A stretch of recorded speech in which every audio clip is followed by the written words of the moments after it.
Hey folks, it's time for the TWiP Pro Photo Critique number 172. Jesus. Spooky was the title of this one.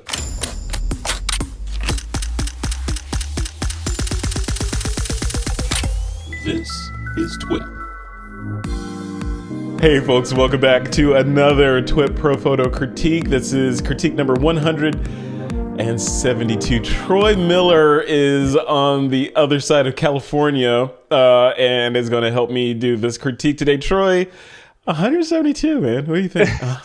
As you were saying that, I was laughing because I'm thinking it's like 4+ years. Like, holy crap. You know? Yeah, so. It feels like we just started this. Oh, remember when we started these things? You remember the pain, right? In fact, I think these critiques were your idea. Weren't they your idea to begin with? Yeah. We got to talk. Yeah. Yeah, they were your idea. Of course, I took the germ of your idea and made it brilliant. Just saying. Yes, you did. Yes. No, yes. We made it brilliant together. We did it. But it's... yeah, time flies. It seems cliche to say that, but time definitely flies. When we started this, it was remember the pain we had to go through to record these from Skype. The technology. Yeah, Skype. Oh yeah. God. Yeah. Maybe it would connect. Yeah. I mean, I was behind the scenes. I was doing all kinds of machinations to get this thing to work. It was Skype, and then using this technology called NDI to bring another Mac that was dedicated to running I called it the guest Mac, and then I would transfer the signal wirelessly over to this machine and then bring it in, and then it was bubblegum and like I said before, Troy, bubblegum and semi-sticky tape holding everything. I know. I remember, and now we're using Ecamm. Thank goodness they came out with the streaming feature and the interview feature and that, because that just changes everything. It did. It consolidated all that stuff that I was doing from this Rube Goldberg setup down to one app for bringing the guests in, doing the switching.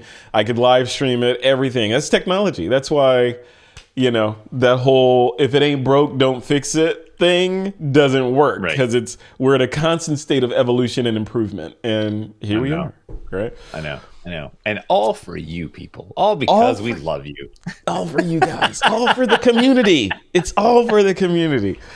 No, it's all for photography. It's all for photography. You got to keep it out there. Yes. So this week's, like I said in the intro, this week's critique topic was spooky. In honor of here in the United States. I don't know, is Halloween global? I know they have the Day of the Dead in Mexico.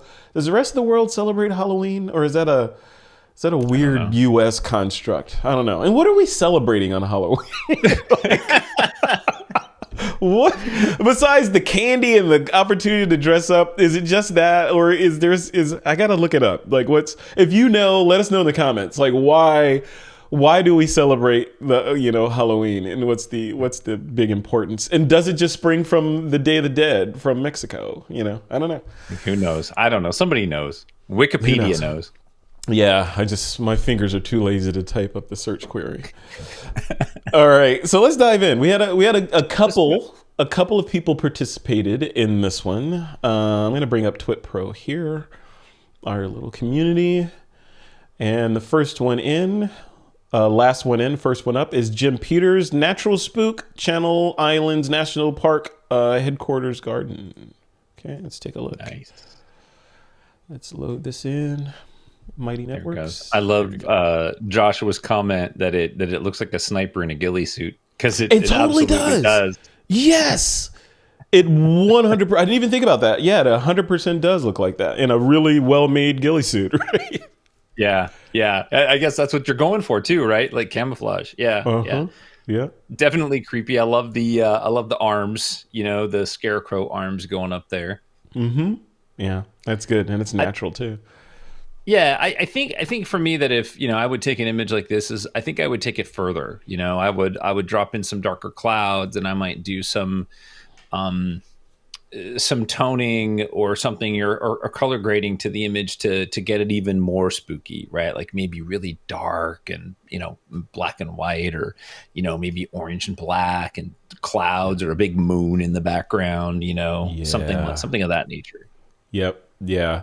No, for sure. Yeah. Unless you're going for the straight out of camera thing, right? So if you're going more illustrative, you could lean into it. I think you could, on a shot like this. First of all, Jim, I like the shot as it is. I like the crop of it. I like the, the semi-square kind of feel to it. And, it's very intentional. So kudos to that. And your subject is obvious in there. I'm wondering if you did a little work to pop that subject out just a little bit so that we can more easily see it. And if not, maybe you could have. I don't even know if it needs it, because we both of us instantly recognized that this was that ghillie suit shape. But what do you think, Troy? Could he have maybe brought the brightness up of the form, the head and the body and the arms just a little bit, just to make it pop out, or suppress the background a little more to make it more obvious? Or is it better like this, kind of makes you think about and then see the shape in it?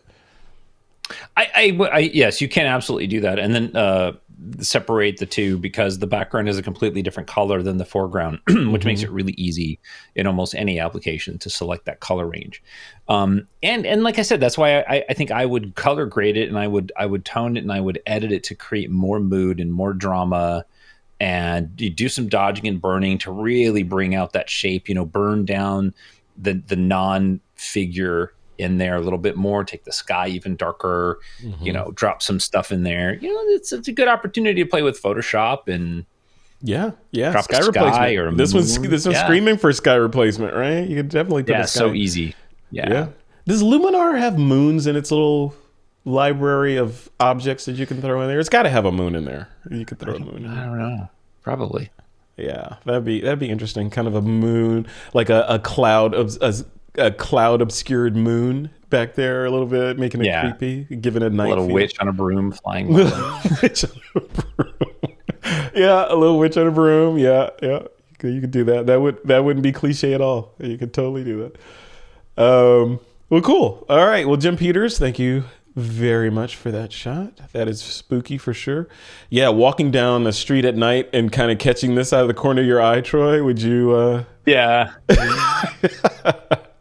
That would not be good. All right. And then up next, speaking of Joshua Sommerfeld, he says, I'm not sure about this guy. I rented my spare room to lit with 2 handheld LEDs behind the scenes in the comments. Yeah, I want to look at those behind the scenes too. He shot this with his Canon and a Sigma.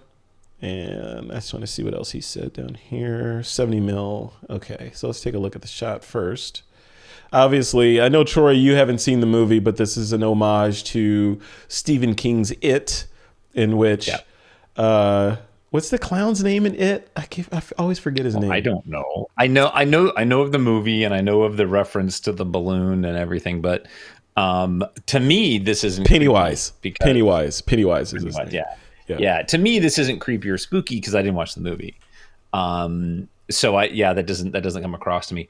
However, as far as the photograph goes, I think that it is exceptionally well executed. I love how it's super, super simple, super subtle. There's not a lot of detail going on in here, like distracting elements. So it's very basic. Even so much that the string from the balloon is not intersecting anything. It's kind of hanging by itself, not touching the door or the door handle. And the shadow that's being cast from the light inside the room, the shadow of the balloon is high on the door, so it's not creating any interference. I just think that it's very well done. So it is very well. I love the muted colors of the background and the kind of obviously he wanted a cool, creepy effect. So background is kind of in a cool gray scale, semi tonal range, bluish kind of feel back there. And then you've got the opposite of that with the red in the foreground popping out and instantly bringing you into it. And his processing on this is very cool as well, because it, obviously is driving you in. This is a movie poster. This feels very much like a movie poster. It could totally pass for that. Let's look at some of his behind the scenes here. or let's see, this shot. Which I love the fact that you added that in there, Joshua. I think that it is so cool to be able to see how you did this. And I appreciate the fact that you actually created this for the critique, which is brilliant. Yes. Yeah. Yeah. High marks for that. Very cool. Very cool. Yeah. And that goes to show he created something that could very easily be saleable as a movie poster, in the house, right? Just like that. That's brilliant. Really cool. I am a fan. Good use of light. Yep. Yep. And what's this one? I'm afraid to click on it. Oh, okay. These are the tools. These are the tools. Yes. Yes. LEDs. We know how Troy Miller likes his LEDs, right? Yeah. You gave me one. You gave me one of these I did. pocket torches, as they call it, across the pond. Yeah, they're amazing. Yeah. Yeah. I love it. Love it. Yep. One stays in my car at all times. Very good, Joshua. Thank you for that. Up next is James Glennie. James says, run while you can. Edited to fix the color balance. James, you spelled color wrong. Just kidding. Edited to fix the color balance and brightness a bit. Was showing lighter and way too orange when I looked at it again on my phone. Oh, cool. Yeah. All right. Oh, there's the original. Oh, yeah. He put the original in there. So. Yeah. We'll look it at that is. one. Yeah. It definitely was too orange. Yep. Yeah. Good call, James. Yeah. It's definitely got that orange kick to it. Yeah. It looks more red. That's creepy. That's awesome. Yeah, that's very creepy. That's very creepy. Yep. That looks like somebody had a bad day and is trying to get out of a room. That's. Yeah, I think for me, when I look at this image, I feel like the person on the other side is leaning on the glass, as opposed to, because there's so much pressure on the fingertips. So it feels to me like they're just leaning on the glass, as opposed to that sort of the hand that kind of reaches up and just slides down, like in the last, horror movie, like, oh, damn, you got me. And, a palm flat or something like that. So I feel like it's a little different, but it's definitely spooky. It's definitely a little creepy. And so it fits the theme. And, yeah, I agree. 100%. I agree with what you said. Some blood streaks showing that there's some downward motion there. Would have sold that. You know what this reminded me of? This reminded me of the shower scene in Psycho. You ever seen Psycho? Yeah. The famous scene where they show no blood and no actual contact of a knife to the body, but you feel like you've seen blood. Yeah. This reminds me of what Alfred Hitchcock was trying to paint in our heads, but never showed this, right? He just showed what was leading to this kind of interaction. Right. And then just one other critique is that I would make sure that the hand is dead center. So fingers left, right, and the top distances should all be the same. The bottom, you got to get it as close as you can. But right now it's a little low and to the right. Yeah. Good execution, though. Very good. Yeah. And again, shot specifically for this critique, I'm guessing. So. Yep. Which looks we love. Let's take a look at the original here real quick. Yeah, it's a little on the orange side. Yeah. Yeah, it's a little orange. So catch. which makes the blood look more ketchup-y, I think. Right. Mm-hmm. Yep. Very good. Very nice. Nicely done. Did he change his border on this one? Because this one has got red on the top and the left. Yeah. And then black on the bottom right. The other one did not, right? He just went straight. Yeah, he went straight black on this one. Yeah, okay. I didn't want to bring up the border because I know how you go off on border conversation. I don't hate borders. Nope. You just derail when borders come up. I do. And to reiterate my position on borders are like salt, right? It's great. Salt is fantastic when used, sparingly. Every meal doesn't need salt. Just say it. Troy's like, no, every meal, including cereal, needs some salt on it. All right. Every image that I deliver to my clients has a border. So rock salt. Rock salt. Yeah, rock salt. All right, up next is Michael Durant. And, and just to close that loop, to your point, yes, you that's part of your style, and you've made a very, very good living at it. And so, borders, who cares? Right? All right, Michael Durant says, out shopping for brains. Yeah, look at that. Yeah, this is a committed zombie walking around with a little skull. I like the little pet, right? The little skeleton pet they've got there.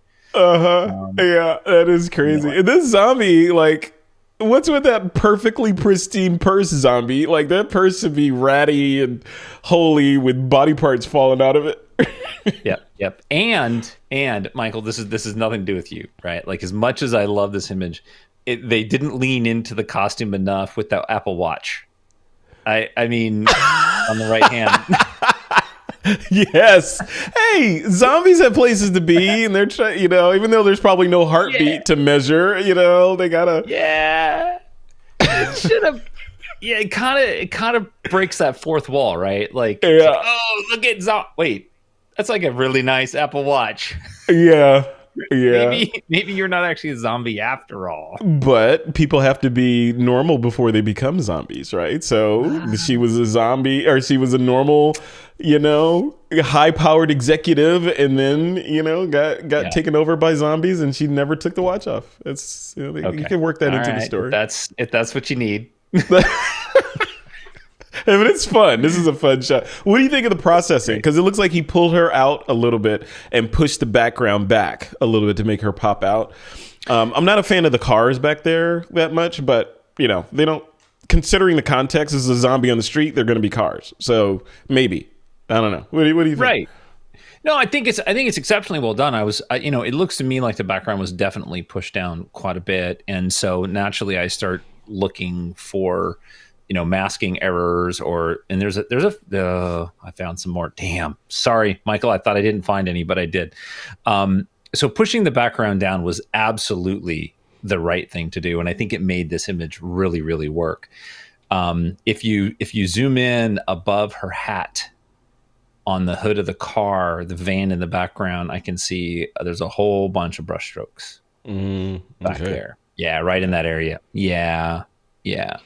But aside from that, I mean, those are easy fixes. Aside from that, I like the toning. I like what you did. You only had so much to work with in that space. So pushing the background down really flat certainly helped.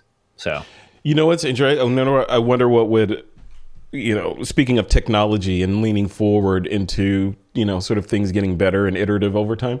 Photoshop, Camera Raw, Lightroom, all flavors added subject detection into them, and it works on the phone. I'll upload a quick demo of this a little bit later, but it works where I can roll my cursor over her, and it does a pixel accurate mask of that person that you can flip. You can flip it and then, push the background back and, have another mask to bring her forward and do also. And it's accurate. It's not, okay, I see brush strokes around the edge. It's not, it's technology, so it's not going to be flawless, all the time. Sure.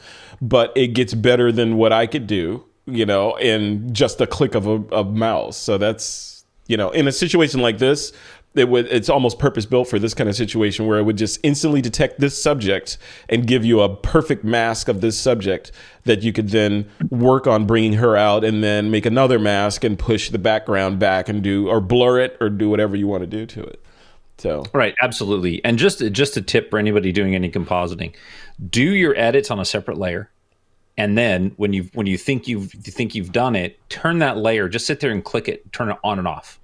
And your eyes will you'll see things. You'll see like, oh God, there's a spot I missed, or oh, there's a dot over here, or oh, I brushed over her head accidentally, because then you'll see that change kind of flash.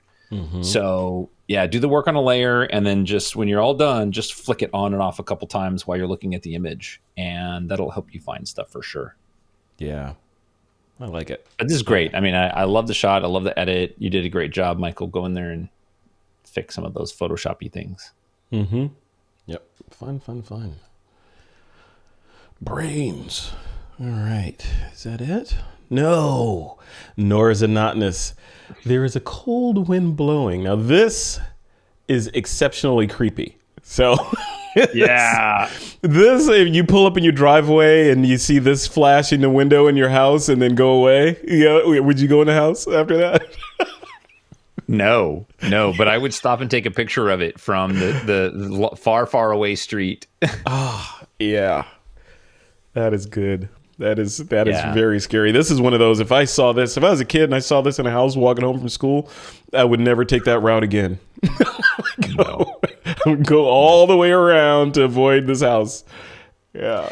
And I love this, not only that, you have this character inside the window, which is just super creepy, but the window itself is old and weathered, and there's like these L brackets in the corners, lower right hand corner, upper right hand corner, that's holding the window together. There's nails everywhere. There's all this putty that's been shoved in around the window pane, and the window panes themselves look like they're really old because it's that old bubbly glass. So it feels a little more authentic because it's old, right? Mm-hmm. It looks so old and stuff. And then, of course, the person that's in there with what looks like a Christmas hat on is totally creepy. So, yeah. Mm-mm. No. Yeah. I wonder if this was... this is creepy. It's creeping me out just looking at it. Yeah, it's good. No, it's really good. I love it. It's perfect. It's perfect. In black and white? You think it works? Yeah, absolutely. I wish like if I was going to take this image to a next level, I might try to add something in one of the right panes that was like a secondary hook, like an Easter egg, like a treat or something, maybe like a noose or something, noose kind of in the background or something, but super, super subtle. Like you really don't see it until somebody points it out, maybe the shape of a cat in the shadows, right? Like just barely, it's barely there. Which I think would be a treat for somebody who discovered it, but I love it just the way it is too. So, yeah. The only thing I love this shot. This is like you said, exceptional. The face, I feel like I want that face further back. Like I can see it too much, right? I just want a little bit less obvious, right? So I want it obvious enough to pull me in, which I think it would be because of we're looking at this, this quadrant, right? Just this one quadrant. So obviously your eye's gonna go straight to that, but to push it back just a little bit into the shadows, so that you make out a face in there, and like, is that a face in there screaming? Holy hell, right? Yeah, that versus it's literal right here. Clearly, this is a face. I want it pushed back a little bit, so I have to guess a little bit, and then get freaked out when I realize it's a face. So. That would be a neat concept. I would love that as well. The thing that I like about this one is I feel like this ghost has seen me and has run up to the window after your shot and is yelling at me. That's what I feel. Like Come here, like Troy. Being seen. Yeah. That's the voice I hear. Just one little point is on your subject's right hand ring finger. It looks like there's a Photoshop-y faux pas happening right there, like on the right hand of, we'll call it the ghost, right on the right hand ring finger knuckle. There's a weird shadowy lump there. Yeah, it doesn't fit the other fingers, and it doesn't look like it looks like maybe it was brushed in, or it was, dropped in or cloned in or fixed or done something. Yeah. Just a very minor. Yeah, that's minor. Yeah. Love it. Yeah, I hear Norman Bates' mom. Norman, kill her. Yeah. Yeah. Kill her, Norman. Okay. Come on. You never saw Psycho? Have you never seen Psycho trailer? I may have. Oh my God. They're not things I keep in my head. I don't watch Come those on, kind of that's movies. iconic. Come on. Please chastise Troy Miller in the comments. Chastise me all you want. I don't watch Because he hasn't seen, he doesn't like scary movies. So granted, but that's Alfred Hitchcock. Come on. Norman Bates, the whole story arc of Norman Bates is pretty smart. All right. I'll trust you on that. Yeah. Yeah. All right, Peter Levson is up next. Paris Catacombs. Femurs, limbs, skulls are the best. Ooh. Yeah, I went into the Catacombs. I don't know. I guess it'd just be the wine cellar underneath Dom Perignon in Champagne, France. And there were walls like this, but no skulls. So they're just barrels of wine as far as the eye you can see. Now this is creepy. I mean, this is real creepy, right? This is not staged. Yeah. These were actually human beings at one point. So this is a little weird. What do you think? I think it's a lot weird.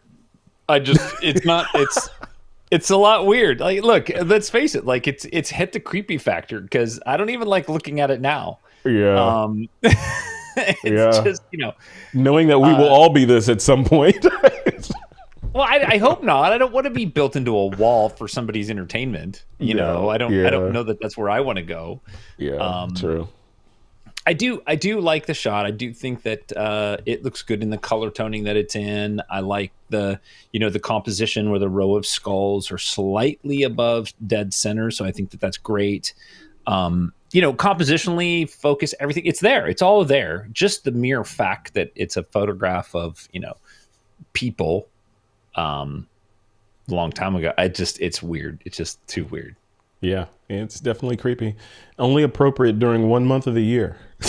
Right. And so I look at this and I have to believe, I absolutely have to believe, which is just weird as hell, is that the bright spots on those skulls are where people have touched it.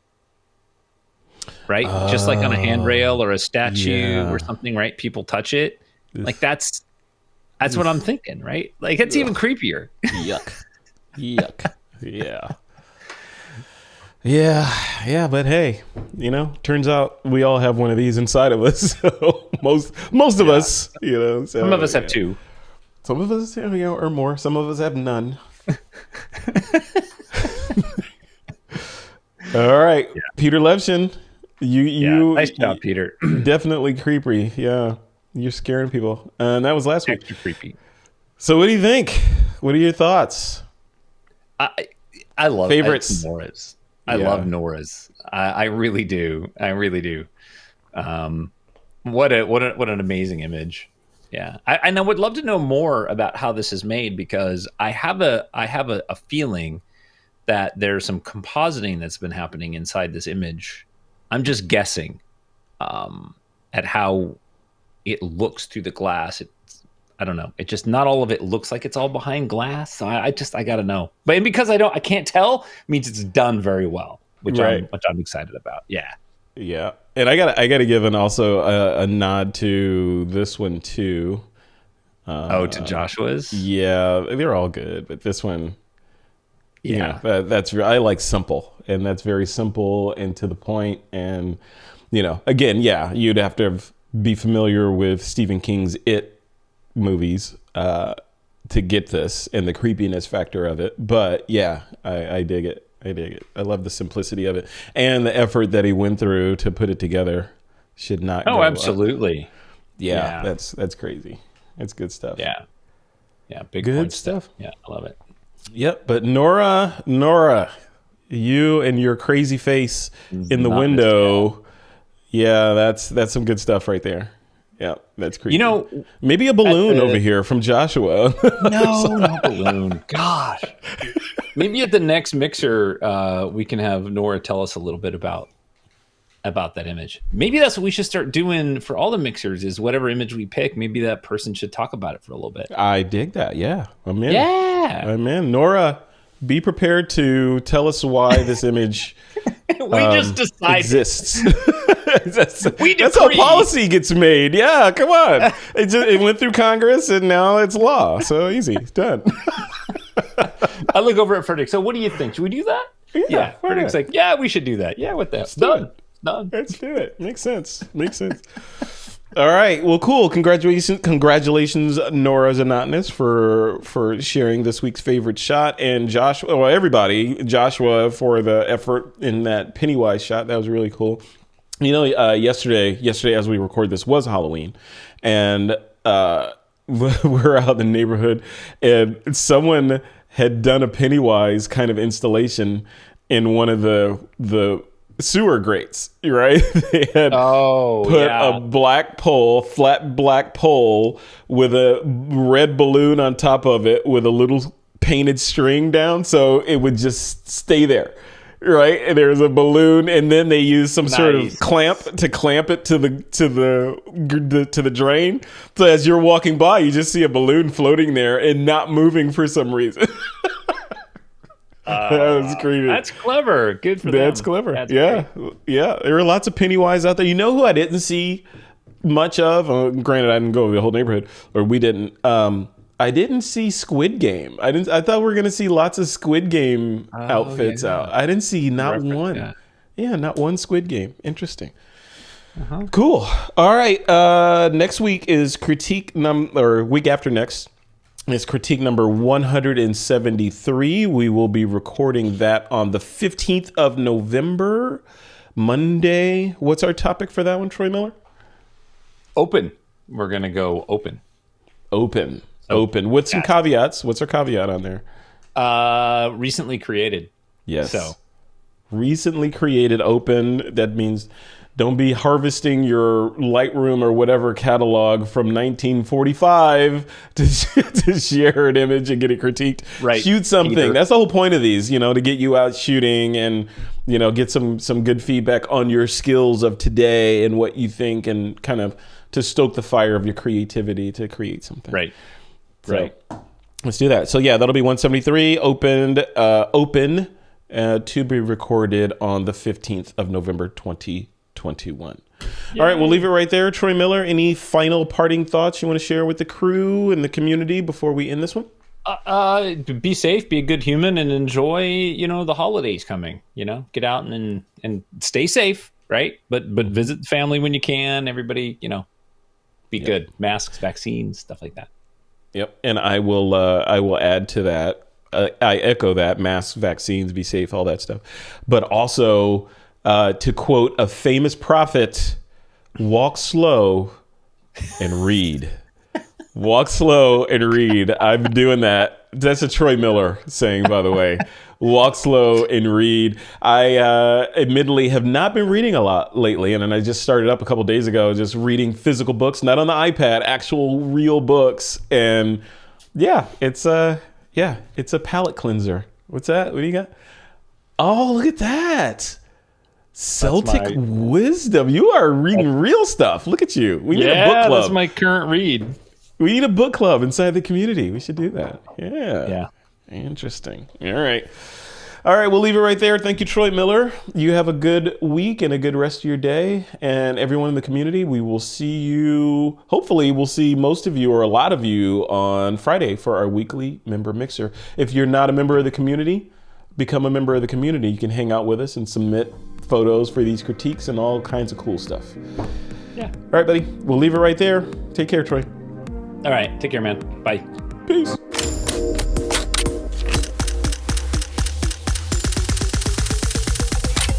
This is TWiP.